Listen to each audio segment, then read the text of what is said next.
Está no ar o Lições da Bíblia, o nosso encontro semanal de estudo profundo da Palavra de Deus. E hoje vamos seguir em nossa trajetória pelo crescimento em Cristo, pelo relacionamento com Deus, e vamos falar sobre pecado, o Evangelho e a lei e como essas três coisas importantes interagem e como a graça nos resgata da perdição. É sobre isso e muito mais o Lições da Bíblia que está começando agora.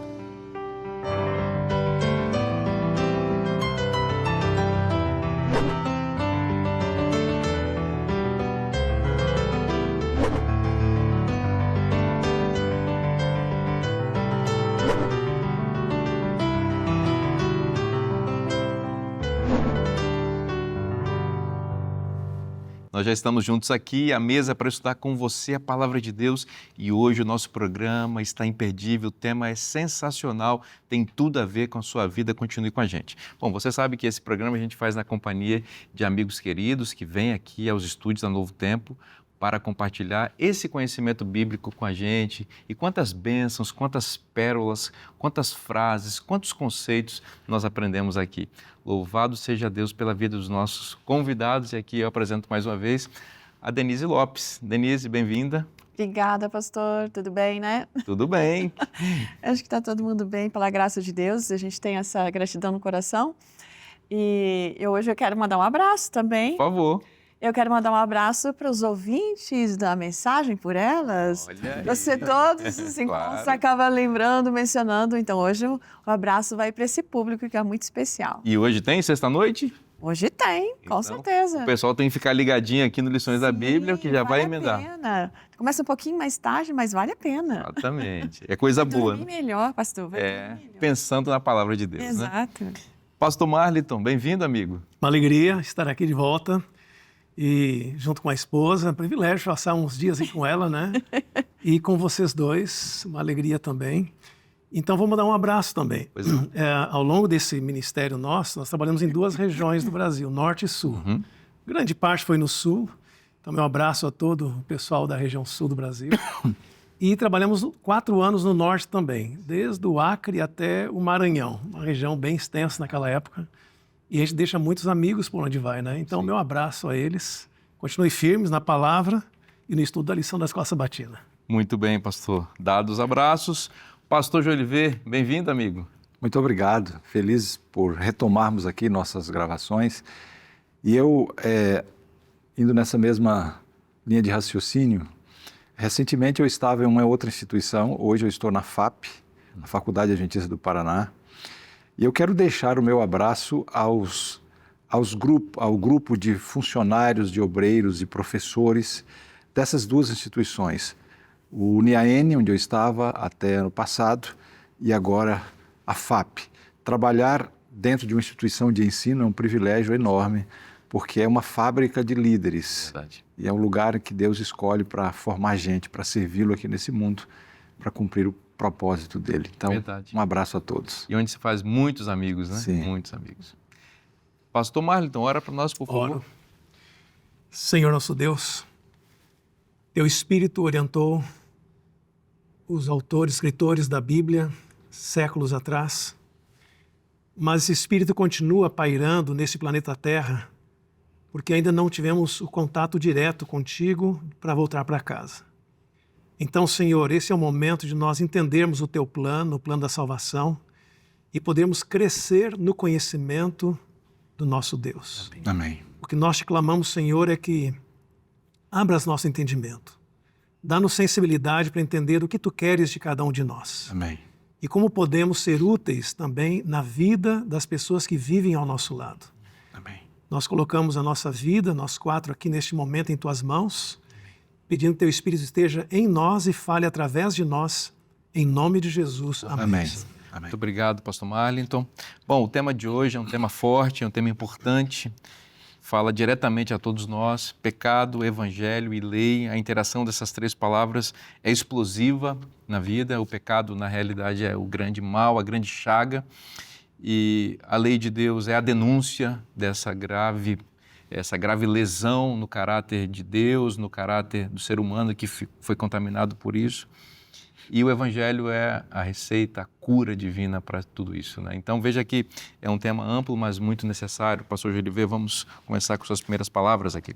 Está certo. Eu quero começar fazendo uma reflexão entre essa relação de evangelho e obediência. Quando a gente fala de lei, nós estamos falando da lei moral de Deus, ou da obediência que se requer, né, diante dos mandamentos de Deus. E, ao mesmo tempo, quando a gente fala de evangelho, nós estamos falando da salvação em Cristo. E quando a gente olha a Bíblia, a gente vai ver que claramente a Bíblia mostra que a salvação é pela graça, é pelo evangelho, é pelo que Cristo fez. Somos salvos pela graça.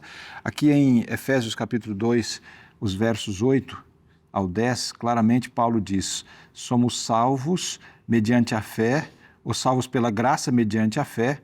Isso não vem de vós, é dom de Deus, não de obras, para que ninguém se glorie. Aí depois ele diz: pois somos feituras dele, criados em Cristo Jesus para boas obras. Então veja que aqui há uma colocação muito equilibrada de Paulo.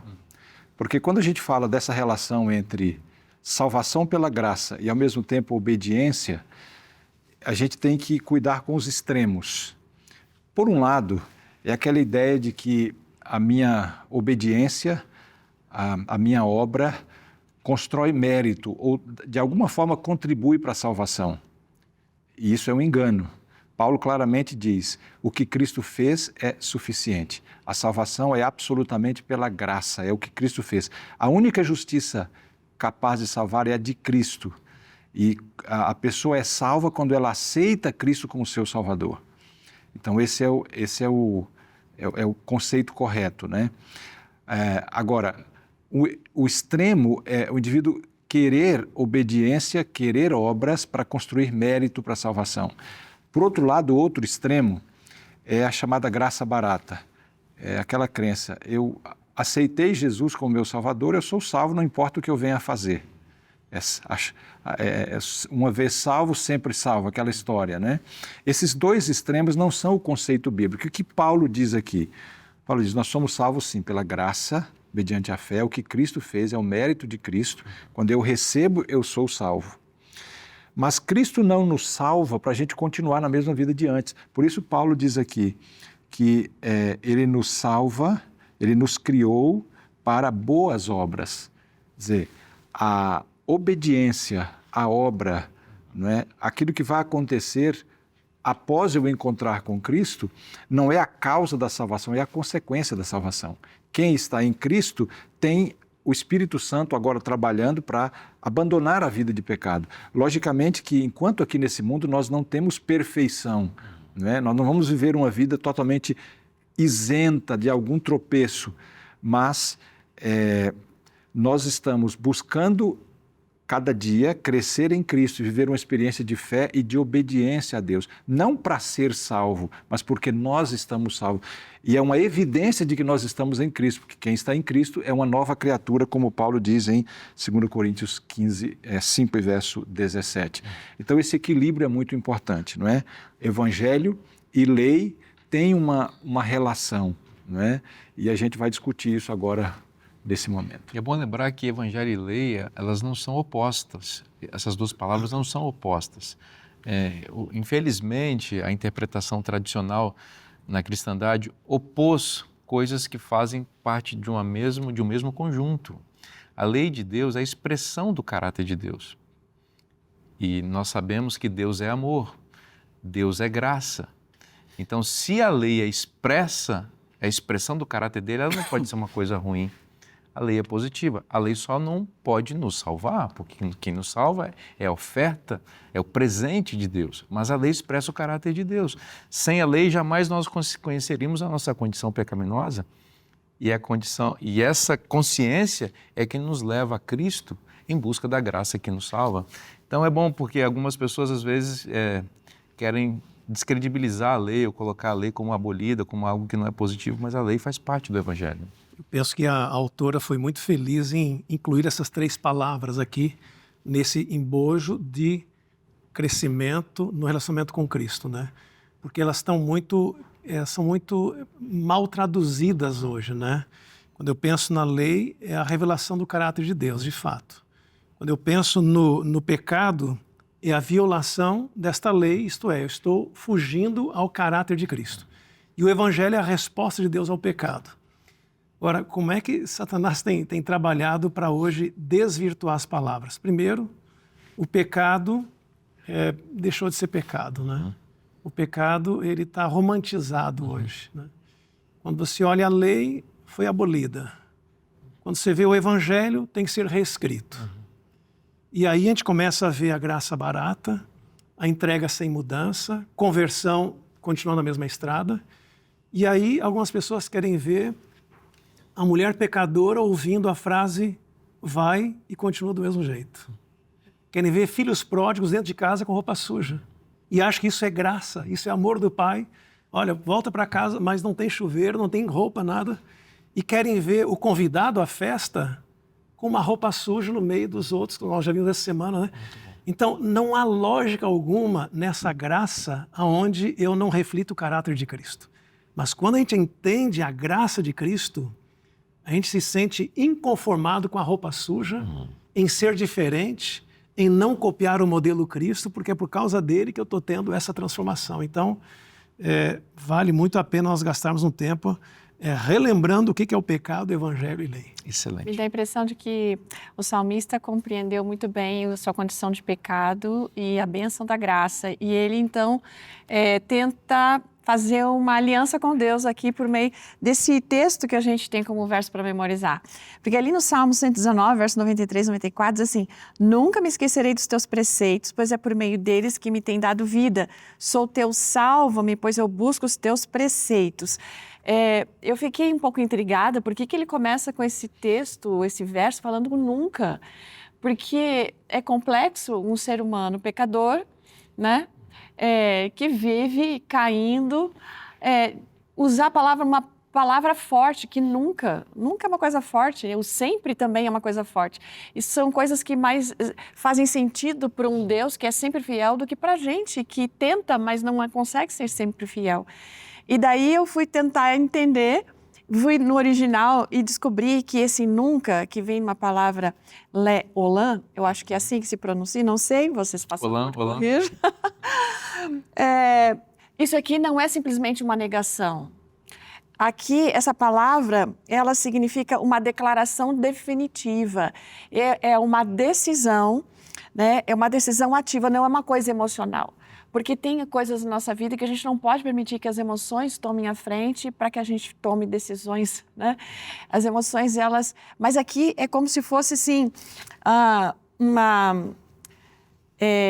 um contrato que ele está tentando fazer com Deus. Um entendimento de que sem esses preceitos, ele não tem como viver. Embora ele possa cair, o desejo é esse aqui. Ele tem a compreensão de que a identidade dele está em Cristo Jesus, de que a salvação dele está em Cristo Jesus e que guardar os preceitos faz parte para poder viver essa identidade, né, para desfrutar dessa salvação que é concedida de uma forma tão gratuita. Então, se a gente quer uma estabilidade espiritual, a gente precisa começar fazendo as opções adequadas, né? E essa de respeitar os preceitos de Deus faz parte do processo. É curioso que ele fala, nunca me esquecerei dos teus preceitos, né? Dos seus mandamentos. E no coração do decálogo, que é o coração da lei, tem o quarto mandamento que Deus pede para se lembrar. Está no coração. Lembra-te do dia do sábado aqui. Ele falou, nunca vou me esquecer, como se o salmista estivesse reagindo a um pedido de Deus a respeito do seu caráter, né, da sua lei. Nunca vou me esquecer dos teus preceitos. E aí ele fala, pois é por meio deles que tem me dado vida, né? Então, é preciso entender esse verso aqui, porque está dizendo que os preceitos de Deus, os mandamentos de Deus, provêm vida. Quando a gente vai lá para a experiência do Sinai, a dádiva da lei, no decálogo, né, o que a gente encontra ali é Deus proferindo salvação. Lembra? Ele falou, eu sou o Senhor teu Deus que tirei vocês da terra da escravidão e do Egito. A gente às vezes pula essa cláusula, mas ela compõe a aliança no decálogo. Deus começa dizendo que tudo aquilo está acontecendo, ele vai proferir seus 10 preceitos porque Ele é o Salvador. É o primeiro ponto. Sim. A segunda coisa muito importante que às vezes passa despercebido é que os preceitos que vêm na sequência, as 10 palavras de Deus, são 10 declarações divinas. E que na forma original e também na tradução, nas melhores traduções para as línguas modernas, as frases ali não estão no modo imperativo. Não são ordens de Deus. São declarações no tempo futuro. E o tempo futuro, na segunda pessoa do singular, é o tempo das promessas. Então, cada formulação divina, não terás outros deuses diante de mim. Não é Deus dizendo, não tenha outros deuses, hein? Deus está dizendo, eu estou afirmando que você não vai ter outros deuses. Deus está declarando coisas e Ele espera uma resposta de fé. Então, eu acho que é muito... O salmista nunca, né? Eu não vou me esquecer disso, porque Deus falou coisas impossíveis ali. Veja, Ele falou para não assassinar, mas Moisés tinha sido um assassino. Ele falou para não adulterar, mas aquele povo vivia num contexto de promiscuidade, tanto no Egito e depois no próprio bezerro de ouro. Deus está falando coisas impossíveis. O decálogo são declarações impossíveis de Deus, são promessas de Deus. E as promessas de Deus, quem cumpre é Ele, não sou eu. Então, se Deus está dizendo que essas coisas impossíveis vão acontecer na minha vida, a minha resposta não é eu vou fazer isso. A minha resposta é eu creio, Senhor. Que o Senhor vai fazer, eu me coloco na Eu tenho compromisso com isso, né? Exatamente. Eu vejo aqui nessas palavras de Davi, nunca me esquecerei, os teus preceitos, é justamente essa intenção, esse compromisso, né? Aí está o coração. Profissão de fé. É a profissão de fé. E Deus olha muito aonde está o nosso coração, né? Porque a gente é humano aqui nessa vida, a gente tem os tropeços e tal, mas quando a gente tem um compromisso com Deus e coloca o coração realmente em Deus e nas suas coisas, aí a nossa vida é pautada, é dirigida por Deus. A gente pode até cair, mas levanta, a intenção continua, a gente se ergue e vai em frente. E aí a gente entra no assunto de Sansão, né? Exato. Parece que Sansão não entendeu isso. O que faltou em Sansão foi, de fato, esse compromisso aqui. Bom, eu quero pontuar um detalhe aqui em relação a Sansão, que a gente está no livro de Juízes, né, o capítulo 14, a gente encontra aqui a história, né, de Sansão. Um rapaz que foi chamado por Deus para um propósito tão nobre, um propósito tão especial, ser o libertador do povo de Deus. Mas sabe o que me chama a atenção aqui? Que assim, Deus é muito fiel no compromisso que faz. Deus chamou Sansão para ser o libertador, o juiz em Israel, né? Deus tinha um propósito. A vida de Sansão, Deus colocou detalhes e informações como é que deveria ser, né? Ele devia se cuidar na alimentação, né? Ele deveria ter hábitos que fossem positivos no relacionamento com Deus, porque Deus queria usá-lo. E as decisões humanas ajudam ou dificultam Deus nos usar. Mas Sansão lutou contra isso. Parece que o coração dele não estava totalmente ali, como Davi diz, né, nas coisas de Deus, porque as decisões dele eram atrapalhadas, né? A gente vai ver aqui as escolhas, por exemplo, em relação a casamento, né? Aqui começa no verso 2, ele viu uma mulher lá em Tímna, que era uma filisteia, e escolhe. E o pai diz, mas meu filho, aqui não tem em Israel uma moça? Ele diz, não, eu quero é aquela. Depois no verso 6, depois na verdade aí na sequência, ele depois se une com uma prostituta, também filisteia. E mais adiante, ele escolhe Dalila, outra filisteia. Quer dizer, um desastre as escolhas dele, né? Mas me chama a atenção aqui o fato de que, a despeito das escolhas de Sansão, Deus continuava insistindo. A fidelidade de Deus, né? Quando Deus escolhe, quando Ele faz uma aliança, quando Ele faz um compromisso, Ele vai até o fim, né? Isso fica evidente quando a gente vê como que o Espírito Santo trabalhava em Sansão, apesar dos desastres das escolhas dele, né? Aqui no verso 6, o Espírito do Senhor entrou em Sansão, depois no verso 19, da mesma forma. Então, isso me parece assim, que o compromisso de Deus realmente é muito forte e a gente deve confiar, né? Agora, as nossas escolhas são fundamentais nesse processo aí. Isso revela que mesmo quando nós quebramos a lei de Deus, Deus sempre está disposto a nos dar uma nova chance, uma nova oportunidade, porque Ele quer restaurar o caráter dele em nós. Vamos aproveitar enquanto a porta da graça está aberta. Vamos fazer um breve intervalo, não sai daí, o programa Lições da Bíblia volta já já.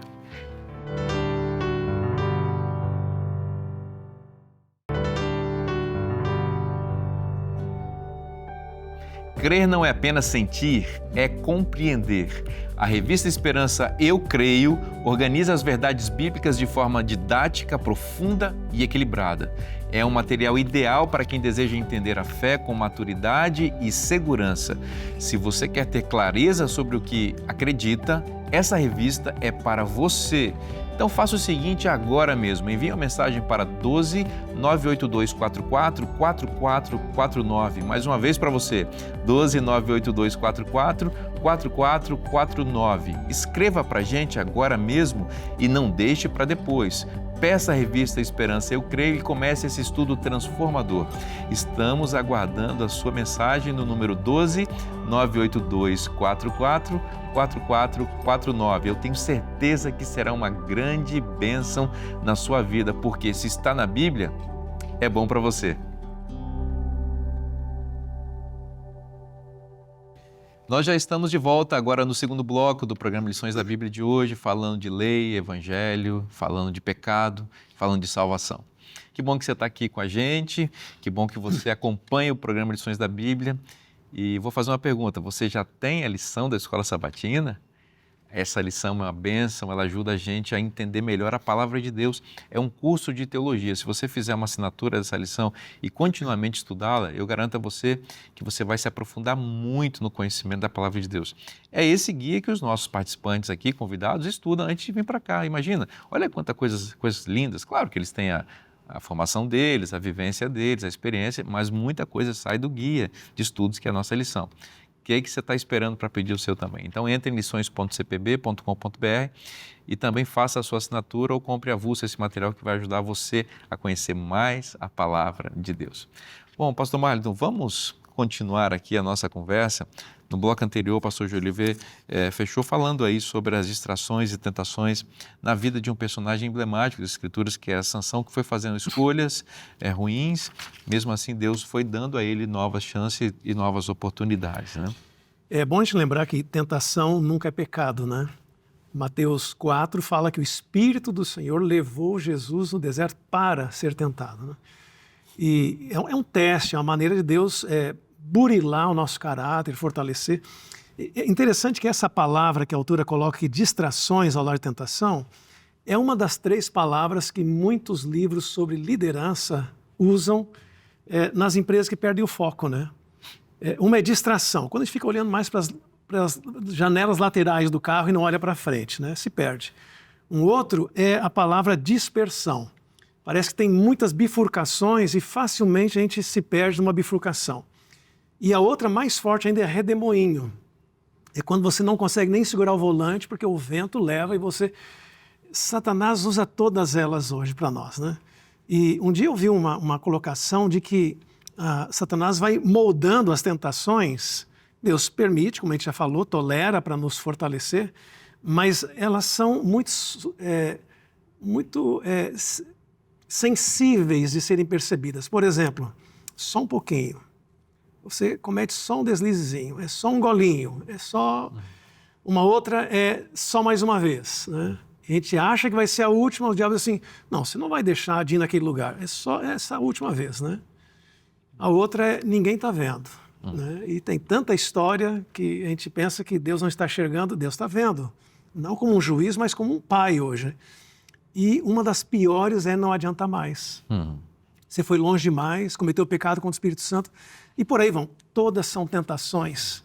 Mas eu nunca esqueço do que Paulo escreveu aos Coríntios, primeira carta aos Coríntios 10, verso 13. Não sobreveio a vocês nenhuma tentação que não fosse humana, mas Deus é fiel e não permitirá que vocês sejam tentados além do que vocês podem suportar. Pelo contrário, juntamente com a tentação, proverá livramento para que vocês possam suportar. Em outras palavras, nunca eu vou poder chegar no céu e dizer, Senhor, como é que eu, com toda aquela provação, como que eu não ia cair? Não existe isso. Deus limita Satanás, como fez com Jó, no limite que ele sabe que eu posso suportar a tentação.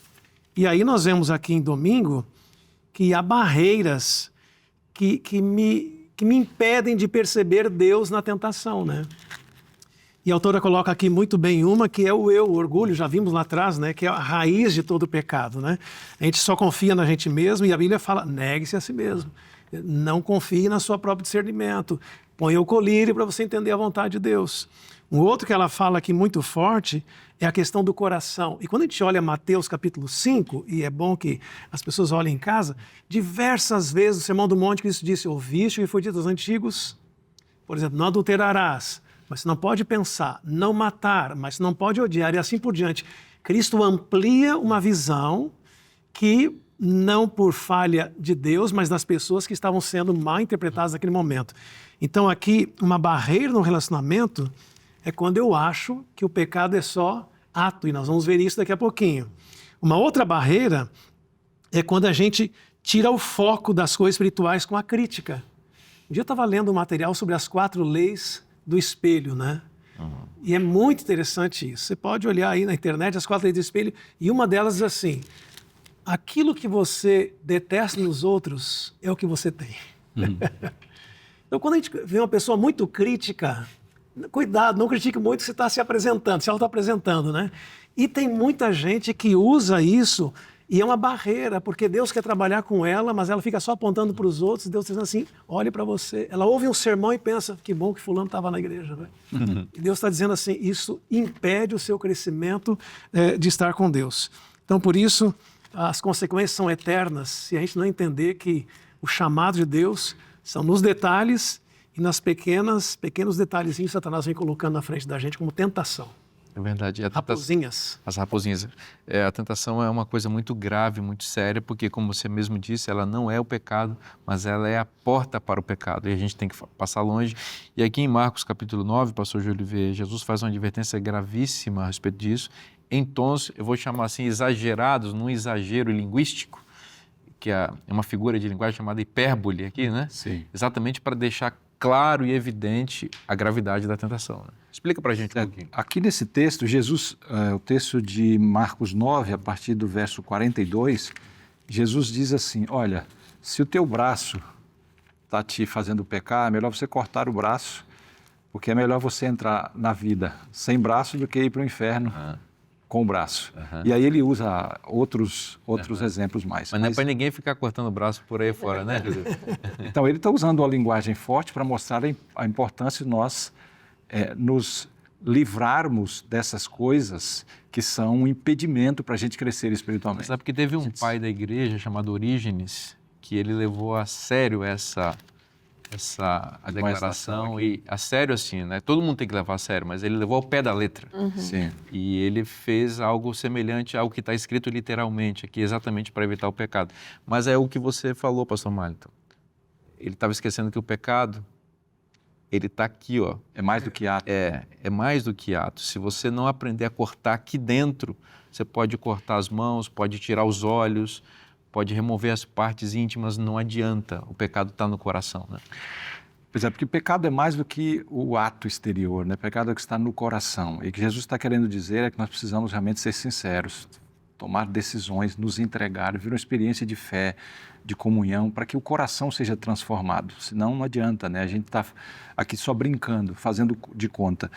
Mas eu quero destacar um detalhe aqui que é importante nesse texto. Aqui no verso 43, Jesus diz assim: é melhor cortar a mão e tal, para não ir para o inferno, para o fogo inextinguível. Depois no verso 48, onde não lhes morre o verme, nem o fogo se apaga. Esse é um texto que é usado por alguns para dizerem assim, que o local do juízo de Deus é um local em que a pessoa vai ficar eternamente queimando ou sendo punida, né? Porque aqui fala do fogo inextinguível. Então a gente precisa entender isso aqui. Eu quero rapidamente dar uma explicação. Quando aqui Jesus usa essa expressão aqui, fogo que não se apaga, onde o verme não morre, Jesus está claramente aqui fazendo referência ao chamado Vale de Inom, que era um depósito de lixo que ficava fora dos muros de Jerusalém, em que eles depositavam lixo, animais mortos, corpos de animais, e também, inclusive, quando seres humanos eram oferecidos, era para os deuses ali, era naquela região ali.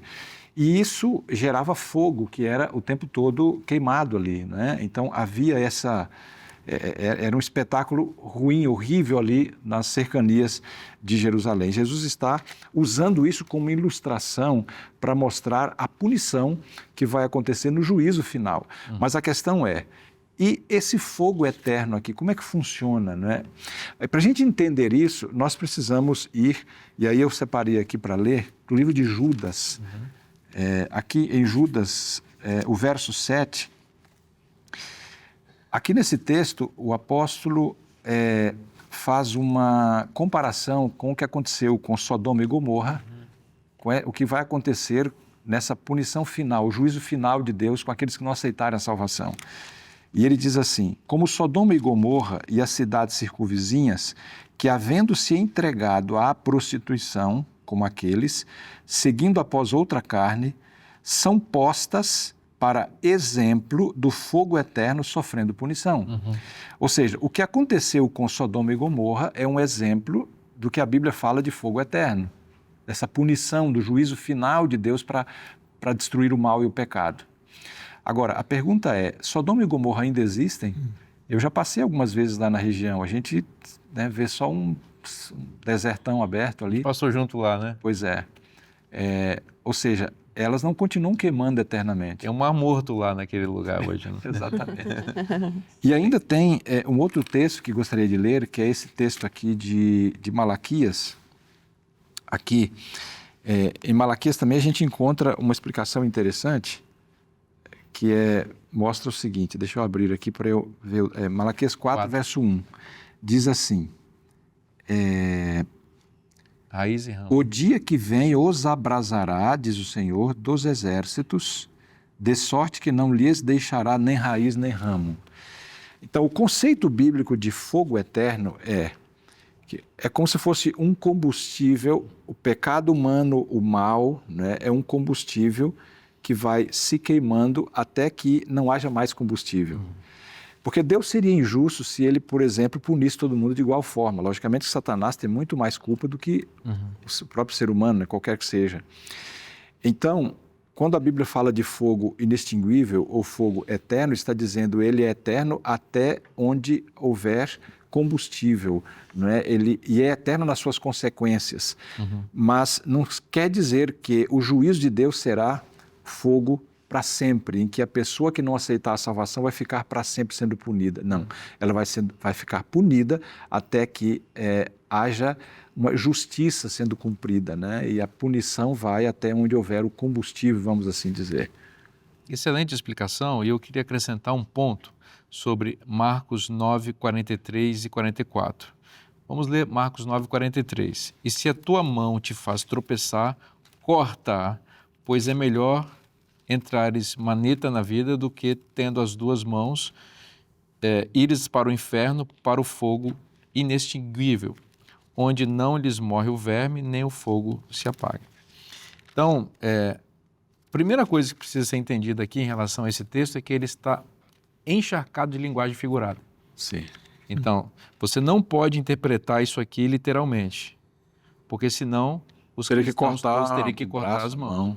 Então, o texto ele tem uma linguagem de natureza altamente figurada, o que inclui a declaração sobre o fogo inextinguível. E você explicou muito bem o que é isso. E o verme que não...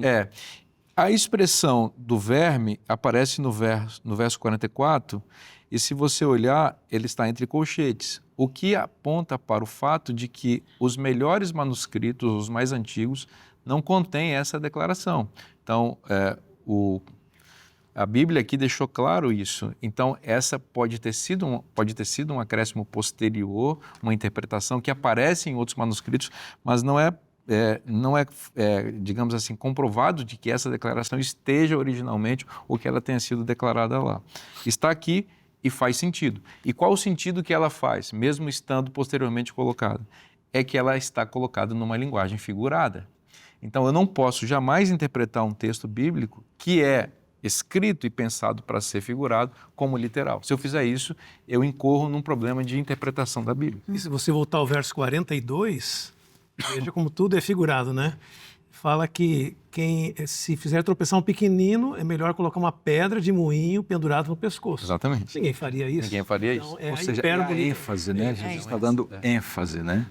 Eu não sei se ainda posso comentar, Claro. ainda dá um tempinho, o assunto do pecado. Claramente, a gente encontra vários textos na Bíblia onde há uma associação com pecado e transgressão. Quando a gente peca, a gente está transgredindo a lei de Deus, está, de certa forma, agindo contra aquilo que está escrito na lei de Deus. Agora, isso é uma forma exterior de explicar o pecado, né? Mas o pecado, a gente tem que lembrar que é mais do que ato. Então, quando o indivíduo, por exemplo, assassina alguém, o assassinato não é exatamente o pecado. O assassinato é a consequência do pecado que já aconteceu lá dentro. Ali é só o ato exterior, né? E a gente geralmente olha o exterior. Mas, no contexto geral da Bíblia, pecado é mais do que o exterior. Pecado é a natureza, né? É algo intrínseco no ser humano. Por exemplo, Jeremias, capítulo 3, verso 23, diz assim: pode o leopardo mudar a mancha, a cor da sua pele, as manchas que ele tem? Não. Então ele diz, assim também vocês não podem fazer o bem estando acostumados a fazer o mal. Não é? E Davi claramente vai dizer no Salmo 51 que em pecado ele foi gerado. Então, pecado é a nossa natureza, né? Nós somos pecadores, nós somos pecado.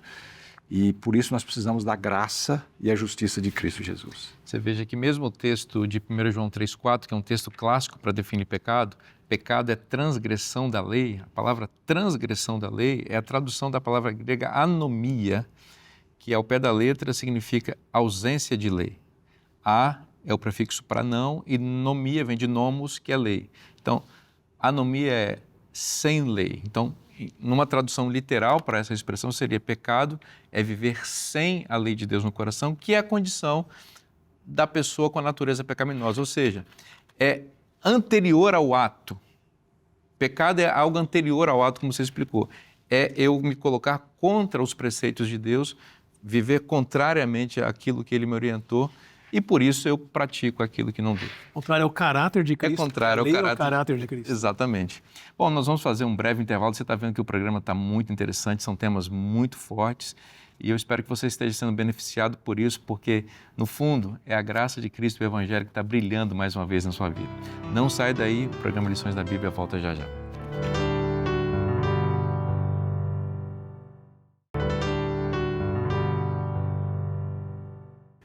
Nós já estamos de volta agora no último bloco do programa Lições da Bíblia de hoje, para continuar estudando a Bíblia com você.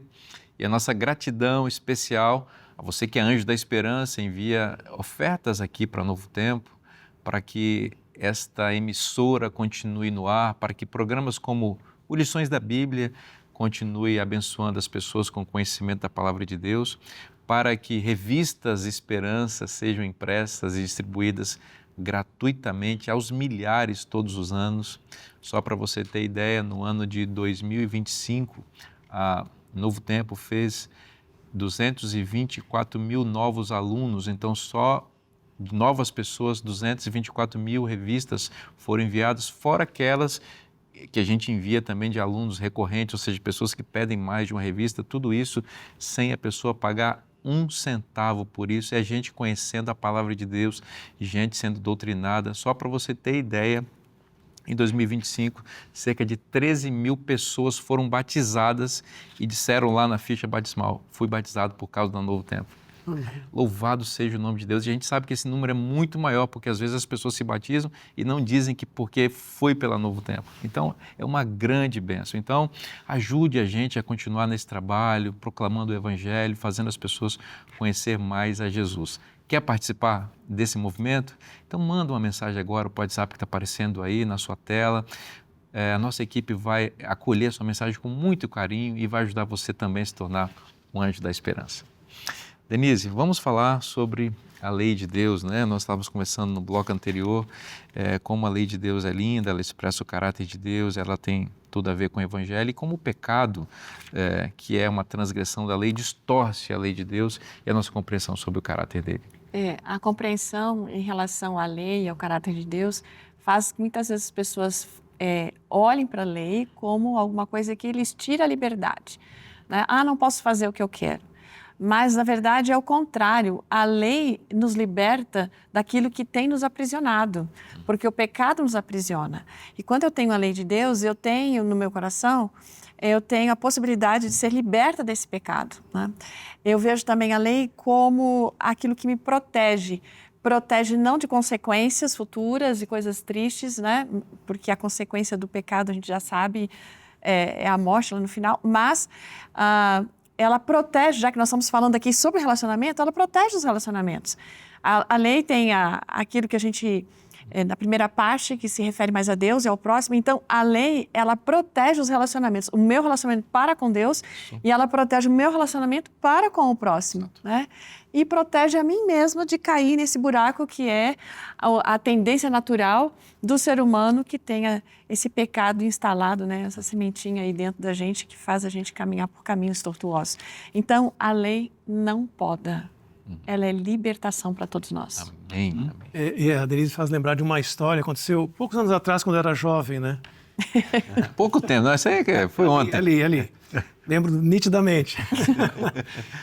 Um colega meu da igreja contou que ele era bulinado pelos amigos dele não cristãos, né? E a frase era essa, né? Você é um alienado da sua igreja. Você não tem liberdade, você não pode nada, você não vai na festinha com a gente, você desaparece sexta-noite, sábado, você não bebe, você não isso, não aquilo. E ele disse, não, eu não me vejo dessa forma, eu sou feliz, eu tô de bem com a vida. Não, você, tudo isso não pode, tudo não pode. E a conversa foi um ponto que esse meu amigo da igreja quis dar uma lição para esse outro, assim, você tem um cigarro aí? E ele nunca tinha fumado. Você tem. Me deu um cigarro. Pegou um cigarro na mão. Você tem um isqueiro? Tenho. E ele trouxe o cigarro perto da boca, ligou o isqueiro e ficou alguns segundos ali, desligou o isqueiro, olhou o cigarro, apalpou, cheirou, trouxe de volta próximo à boca, ligou o isqueiro, mais alguns eternos segundos, de repente desligou e disse assim, não quero, não vou. Olha, não tem ninguém aqui para ver se eu vou fumar ou não.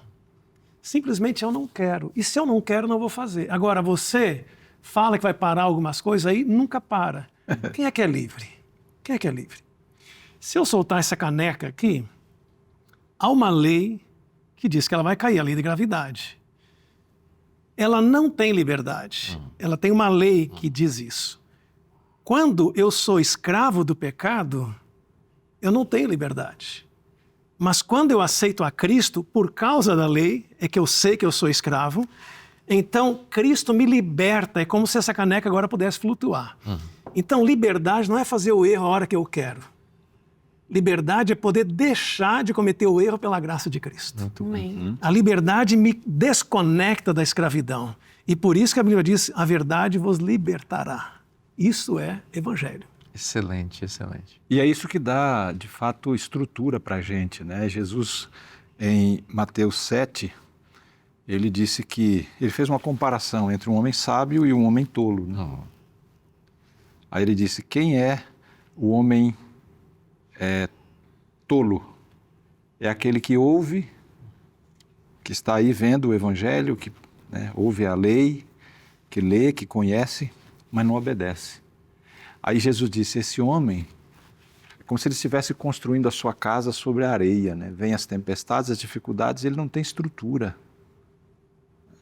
Agora, o homem sábio é aquele que ouve e obedece. Esse homem está construindo a sua casa sobre a rocha. Vem chuva, vem tempestade, vem dificuldades, ele permanece firme. Então, quem tem o evangelho, quem tem a lei de Deus como parâmetro e quem obedece por amor, tem muito mais proteção. Imagina o cuidado com os filhos, né? Como que os filhos são protegidos, o casamento é protegido, né? Como que a gente protege a saúde. Ou seja, realmente a gente só tem benefício, né, em viver a experiência do Evangelho. E não é à toa que os estudos mostram, né, que a fé é um fator de saúde. As pessoas que têm fé, que exercem confiança em Deus, que vivem uma vida de confiança em Deus, elas vivem mais, elas têm uma vida muito mais saudável. E aí eu me lembro de duas frases que aparecem no livro Caminho a Cristo, na página 45. A primeira frase diz assim, que em Cristo há abundância de paz. Não é pouca paz, é abundância de paz. A segunda frase, a vida em Cristo é uma vida de descanso. Imagina, é isso que Deus está nos oferecendo aqui, né? Então, essa questão de olhar para a lei de Deus e dizer, olha, isso é legalismo, Deus está nos protegendo, isso é uma cerca protetora ao nosso redor. Se os nossos amigos acompanharem, por exemplo, o que diz o profeta Daniel a respeito da artimanha do inimigo contra a lei de Deus, eles vão perceber com clareza que esse rebaixamento em relação à lei de Deus não é uma iniciativa de Deus, é uma iniciativa do inimigo de Deus. É ele que quis mudar os tempos e a lei, diz Daniel, né? Ele que estabeleceu decretos para perseguir pessoas que guardam a lei de Deus. Ao contrário, Jesus diz em Mateus 5, 17 e 18, né? Não pensem que eu vim revogar a lei ou os profetas. Eu vim cumprir isso. Até a palavra cumprir no original grego dá a ideia de transbordar. Eu não vim só cumprir parcialmente, eu vim cumprir plenamente a lei de Deus. É por isso que ele explicou no mesmo texto que o pecado é muito mais amplo do que apenas uma atitude, né? Se você olhar para a mulher com um olhar impuro, né, você já pecou com ela. Isso que é o pecado do 7º mandamento que está na lei. Então veja, Jesus diz, vocês estão achando que é só o ato de adultério que é pecado, que é condenado ali na lei? Eu vim cumprir isso de maneira mais ampla. Então lembre, se você olhar e pensar e imaginar, você já está transgredindo a lei de Deus. Essa lei, ela é a expressão do caráter gracioso de Deus, né? Jesus diz lá em João, né? Novo mandamento vos dou, que vos ameis uns aos outros como eu vos amei. Algumas pessoas dizem assim, está vendo, Jesus aboliu aquelas leis lá e deu outra. Novo mandamento. O que se perde nessa expressão é que o novo mandamento não é nada novo. O novo está na comparação que nós não tínhamos. Ele disse que vocês amem uns aos outros como eu vos amei. Até então vocês não sabiam como é que eu amava as pessoas. Agora vocês sabem. Então, não vim revogar a lei, eu vim cumprir, eu vim transbordar a lei. Então, você quer cumprir a lei, como a Denise falou, a segunda tábua diz respeito ao relacionamento com o próximo. Então, não é só aquele respeito parcial, social, é um amor profundo. E eu dei o exemplo como que você tem que fazer isso. Sim. Esse é o novo mandamento. Não é a mudança das coisas antigas, mas é um transbordamento daquelas. Então, eu anotei aqui a diferença entre o legalismo e a verdadeira obediência. O que é o legalismo em relação ao Evangelho? É a pessoa tentar ganhar mérito para a salvação. Eu obedeço para ser salvo. Eu quero ganhar um mérito, né? Eu quero ter mérito para a salvação. E a verdadeira obediência é uma resposta daqueles que já estão salvos. É uma resposta de amor. Por isso que aqui em João 17,3 a gente já viu, né? A salvação é conhecer a Deus. Porque quem conhece, ama, é íntimo de Deus. E aí a obediência é uma resposta a isso, né? A verdadeira obediência é o processo da santificação em andamento na vida da pessoa. Denise, é impossível praticar sem conhecer, né? Ou é possível? É possível praticar possível? sem conhecer. A autora, ela está aqui nos incentivando a conhecer e praticar, fazer da forma adequada, mas é possível você praticar sem conhecer. Né? E uma verdade a respeito disso é que assim, eu posso viver valores morais, eu posso ser ética, né? Mas isso pode estar desconectado de Deus. E a gente tem um exemplo do próprio Cristo falando, né? Quando chegar no último momento, ele diz, mas a gente não fez isso, não fez aquilo. Não, eu não conheço vocês. Qual foi o grande problema? Não tenho relacionamento. Né? E daí a gente consegue aqui, nesse momento, lembrar da oração do publicano, do fariseu, de algumas lições atrás. Era exatamente, eu fiz isso, fiz aquilo, tal. São práticas, mas sem um relacionamento. Verdade. Então, eu preciso conhecer para praticar, mas eu preciso estar atento que eu muitas vezes posso cair no erro de praticar, mas sem conhecer, porque eu não desenvolvi o relacionamento. Então, é um alerta para todos nós aqui nesse sentido, né? E talvez tão perigoso quanto praticar sem conhecer, é conhecer e não praticar. Ah, muito boa. Porque a pessoa se acostuma. Sim. A gente vê pessoas que estudaram uma vez um tema da Bíblia, um segundo curso, talvez até no Novo Tempo tem aqui, né? Claro. 3 estudos, conhecem a Deus. Eu fiz um casamento de uma pessoa que estava namorando há 14 anos. 14 anos. E enrolando, o sogrão chegava e disse assim, e aí, quando é que vai para o altar? Tristemente, durou poucos meses ainda. Porque esse namoro não era sincero, né? Eles estavam atrapalhados. Mas o terrível é quando a pessoa namora com Cristo, conhece a verdade, e Satanás quer isso, né? Que a pessoa conheça a verdade, mas não tome decisão. E esse é o outro extremo da história. Muito bem lembrado, né? Jesus mesmo disse que aquele que ouve minhas palavras e não as pratica é semelhante ao homem tolo que constrói sua casa sobre areia. Jesus está convidando você hoje a construir sua casa sobre a rocha, que é Cristo, para você ouvir a voz dele, aprender a amá-lo, para ele libertar você do poder do pecado, para que a lei possa conduzir você a Cristo, que o propósito dela é esse, e para que Cristo seja o Salvador exclusivo da sua vida. Esse convite maravilhoso para você viver plenamente o Evangelho da graça de Deus está na Bíblia, e se está na Bíblia, é bom para você. Eu te espero na próxima semana, que Deus te abençoe muito, um forte abraço e você continua aqui nessa sexta acompanhando o programa A Mensagem por Elas.